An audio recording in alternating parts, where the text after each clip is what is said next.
President Obama banned the press from a golf outing with Tiger Woods, and today President Obama kicking reporters out again, but this time it wasn't a golf game. The president was meeting with the National Governors Association.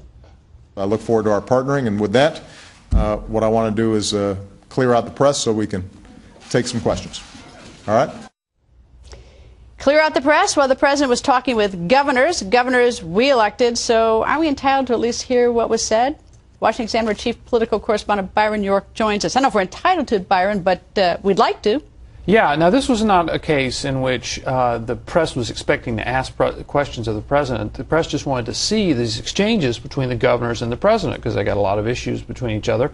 And I actually talked to a few of the governors today, Jindal and Walker and Haley, and they really did have some interesting kind of frank exchanges about these spending cuts with the president. We didn't see any of that because the president kicked them all out. Is that unusual? Have other presidents done the same in a similar situation? Well, this president has actually allowed them in previous, this is an annual National Governors Association meeting. They've actually been allowed in previous ones. This is kind of a sensitive moment between Obama and the White House press corps.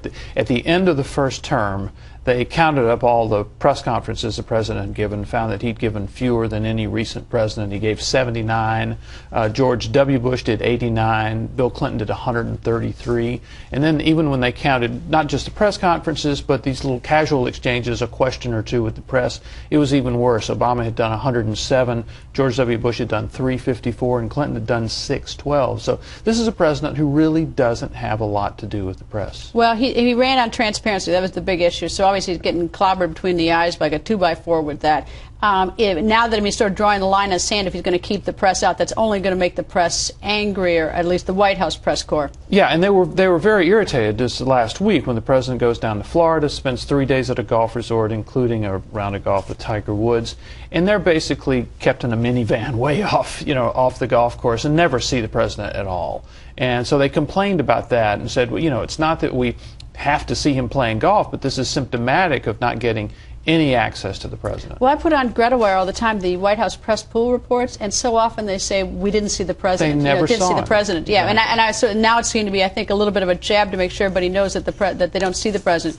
All right, let me turn to another issue. Governor Chris Christie of New Jersey will not, according to the Washington Post, will not be invited to CPAC this year, which is a very influential conservative political action conference. Yeah, it's in about 3 weeks. That's a big deal. I should say that the organizers of CPAC are saying, after this news came out, well, there's still 3 weeks left. We haven't done all of our invitations, so stay tuned. But right now it looks like Christie, who I believe in his own state is probably the most popular Republican governor right now, is 74% approval in New Jersey, not going to be elected, not going to be invited. The big thing is everybody else is going to be there. Rubio, Jindal, Ryan, Bush, Palin, Paul, Perry, Santorum. I mean, everybody who's anybody in the Republican political world is going to be there. That wasn't just sort of an accident, I don't think. No, when you look at all the people who are there and you say, well, gee, where's Chris Christie? It's probably not an accident.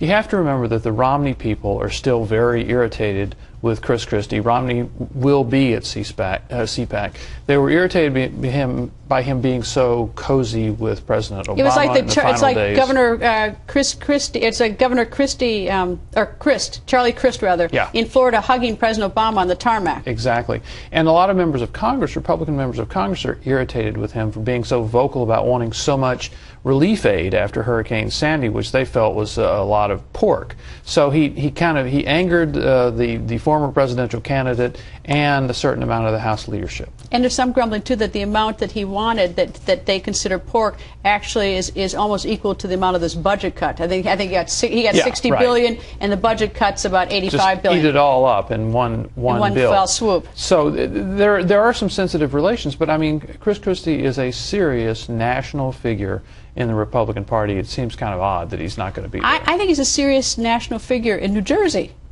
Well, not just in New Jersey, though. I mean, he's look, when you go through the list of possible 2016 contenders, I mean, Chris Christie is there as big as anybody else. Byron, as always, thank you. Thank you.